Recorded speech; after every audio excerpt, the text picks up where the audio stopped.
ಅಬಕಾರಿ ಇಲಾಖೆಯಲ್ಲಿ ಭ್ರಷ್ಟಾಚಾರ ಪ್ರಕರಣಕ್ಕೆ ಸಂಬಂಧಪಟ್ಟಂಗೆ ಮೂವರು ಅಧಿಕಾರಿಗಳಿಗೆ ಜಾಮೀನು ಮಂಜೂರಾಗಿದೆ.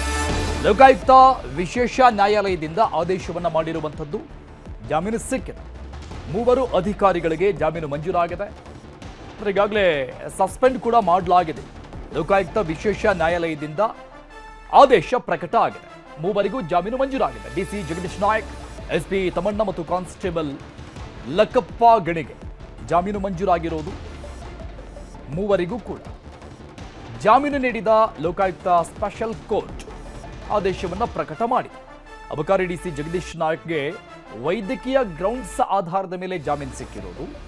ಜಗದೀಶ್ ಅವರ ಸಂಬಂಧಿ ಕೂಡ ಮೃತಪಟ್ಟಿದ್ರು. ಈ ನಡುವೆ ಜಾಮೀನು ಮಂಜೂರು ಮಾಡಿದ ಲೋಕಾಯುಕ್ತ ಸ್ಪೆಷಲ್ ಕೋರ್ಟ್ ತನ್ನ ಆದೇಶವನ್ನು ಪ್ರಕಟ ಮಾಡಿದೆ. ಬಗ್ಗೆ ಡೀಟೇಲ್ಸ್ ಕೊಡ್ತಾರೆ ನಮ್ಮ ಪ್ರತಿನಿಧಿ ಮುನಿರಾಜು ಸಂಪರ್ಕದಲ್ಲಿದ್ದಾರೆ. ಮುನಿರಾಜು, ಸಸ್ಪೆಂಡ್ ಆದ ನಂತರದಲ್ಲಿ, ವಿಚಾರಣೆ ನಡೆದ ನಂತರದಲ್ಲಿ ಈಗ ಮತ್ತೊಂದು ಬೆಳವಣಿಗೆ, ಇವರಿಗೆ ಕೊನೆಗೂ ಜಾಮೀನು ಮಂಜೂರಾಗಿರುವಂಥದ್ದು. ಈ ಹಿಂದೆ ಅವರ ಸಂಬಂಧಿಯೊಬ್ಬರು ತೀರ್ಕೊಂಡಿದ್ದಾರೆ, ಮೃತಪಟ್ಟಿದ್ದಾರೆ ಅನ್ನುವಂಥ ಟೈಮ್ನಲ್ಲಿ ಅವರು ಕೇಳಿಕೊಂಡಿದ್ರು ಕೋರ್ಟ್ಗೆ, ಬಟ್ ಅವಾಗ ಕೊಟ್ಟಿರಲಿಲ್ಲ. ಬಟ್ ಫೈನಲಿ ಈಗ ಸಿಕ್ಕಿದೆ. ಅರುಣ್, ಏನು ಅಬಕಾರಿ ಇಲಾಖೆ ಎಸ್ಪಿ ಮತ್ತೆ ಡಿಸಿ ಏನು ಇಬ್ರು ಕೂಡ ಲೋಕಾಯುಕ್ತದಿಂದ ಟ್ರ್ಯಾಪ್ ಆಗಿದ್ರು. ಇವತ್ತು ಅವರಿಗೆ ಒಂದು ಜಾಮೀನು ಮಂಜೂರು ಮಾಡಿ ಈಗ ಲೋಕಾಯುಕ್ತ ವಿಶೇಷ ನ್ಯಾಯಾಲಯ ಒಂದು ಆದೇಶವನ್ನು ಕೂಡ ಮಾಡಿದೆ. ಏನು ಅಬಕಾರಿ ಡಿಸಿ ಏನಿದ್ರೆ ಜಗದೀಶ್ ನಾಯಕ್ ಅವರಿಗೆ ಒಂದು ಅನಾರೋಗ್ಯ ನಿಮಿತ್ತವಾಗಿ ಅವರಿಗೆ ಒಂದು ಹೆಲ್ತ್ ಗ್ರೌಂಡ್ಸ್ ಆಧಾರದ ಮೇಲೆ ಒಂದು ಜಾಮೀನನ್ನ ಮಂಜೂರು ಮಾಡಿದ್ದಾರೆ. ಮತ್ತೆ ಅದೇ ರೀತಿಯಾಗಿ ಅವರ ಸಂಬಂಧಿಯೊಬ್ರು ಕೂಡ ಇತ್ತೀಚೆಗೆ ಮೃತಪಟ್ಟಿದ್ರು. ಆ ಒಂದು ವಿಚಾರದಿಂದಾಗಿ ಈಗ ಅವ್ರಿಗೂ ಜಾಮೀನು ಕೂಡ ಈಗ ಸಿಕ್ಕಿರೋದು. ಮತ್ತೆ ಅದೇ ರೀತಿಯಾಗಿ ಈ ಒಂದು ಪ್ರಕರಣದಲ್ಲಿ ಬಂಧಿತರಾಗಿದ್ದಂತ ಸೂಪರಿಂಟೆಂಡೆಂಟ್ ಆಗಿರುವಂತ ತಮ್ಮಣ್ಣ ಮತ್ತೆ ಅದೇ ರೀತಿಯಾಗಿ ಕಾನ್ಸ್ಟೇಬಲ್ ಲಕ್ಕಣ್ಣ ಗಣಿ ಏನಿದ್ರೆ ಇಬ್ರಿಗೂ ಕೂಡ ಈಗ ಜಾಮೀನು ಸಿಕ್ಕಿದೆ. ಒಟ್ಟಿನಲ್ಲಿ ಈ ಪ್ರಕರಣದಲ್ಲಿ ಮೂವರು ಅಧಿಕಾರಿಗಳಿಗೂ ಕೂಡ ಈಗ ಲೋಕಾಯುಕ್ತ ವಿಶೇಷ ನ್ಯಾಯಾಲಯ ಜಾಮೀನನ್ನ ಮಂಜೂರು ಮಾಡಿದ್ದು. ಮತ್ತೆ ಈಗಾಗಲೇ ಇವತ್ತು ಅಥವಾ ಏನು ಮಂಗಳವಾರದ ಸಮಯದಲ್ಲಿ ಅವರು ಬಿಡುಗಡೆ ಆಗುವಂತಹ ಸಾಧ್ಯತೆ ಕೂಡ ಇರುವಂತದ್ದು. ಏನು ಈ ಮೂವರು ಅಧಿಕಾರಿಗಳನ್ನ ಲೋಕಾಯುಕ್ತ ಪೊಲೀಸರು ಒಂದು ಲಂಚ ಪಡೆಯುವಂತ ಸಂದರ್ಭದಲ್ಲಿ ರೆಡ್ ಹ್ಯಾಂಡ್ ಆಗಿ ಒಂದು ಟ್ರ್ಯಾಪ್ ಮಾಡಿ ಅವರನ್ನ ಅರೆಸ್ಟ್ ಕೂಡ ಮಾಡಿದ್ರು. ನಂತರ ವಿಚಾರಣೆ ಮಾಡಿ ಅವರನ್ನ ನ್ಯಾಯಾಧೀಶರ ಮುಂದೆ ಹಾಜರುಪಡಿಸಿ ನ್ಯಾಯಾಂಗ ಬಂಧನಕ್ಕೆ ಒಪ್ಪಿಸಿ ಸುಮಾರು 3-4 ದಿನಗಳಾಗಿತ್ತು. ಇದೀಗ ಇವರಿಗೆ ಕೋರ್ಟ್ ಜಾಮೀನು ಮಂಜೂರು ಮಾಡಿರೋದ್ರಿಂದ ಅವರು ಏನು ಸರ್ಕಾರಿ ವರ್ಕಿಂಗ್ ಡೇ ಏನಿದೆ ಆ ಒಂದು ದಿನದಲ್ಲಿ ಅವರು ಬಿಡುಗಡೆ ಆಗುವಂತ ಸಾಧ್ಯತೆ ಕೂಡ ಇದೆ. Thank you Muniraju ಡೀಟೇಲ್ಸ್ಗೆ.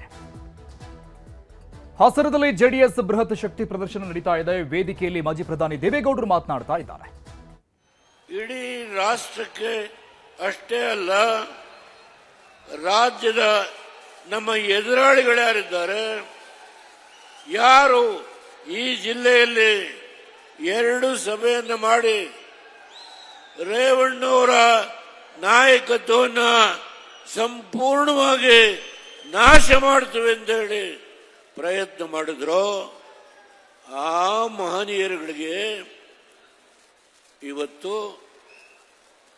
ಇಡೀ ರಾಜ್ಯದ ಮೂಲೆ ಮೂಲೆಯಿಂದ ಬಂದಿರತಕ್ಕಂಥ ಎಲ್ಲ ನನ್ನ ಯುವಕ ಮಿತ್ರರು, ತಾಯಂದಿರು, ನನ್ನ ಅಣ್ಣ ತಮ್ಮಂದಿರು, ಹಿರಿಯ ಮುಖಂಡಗಳು ವೇದಿಕೆಯಲ್ಲಿ ಕೂತಿದ್ದಾರೆ.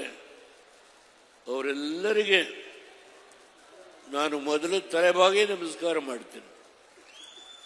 ಕೂತು ಮಾತನಾಡ್ತೇನೆ.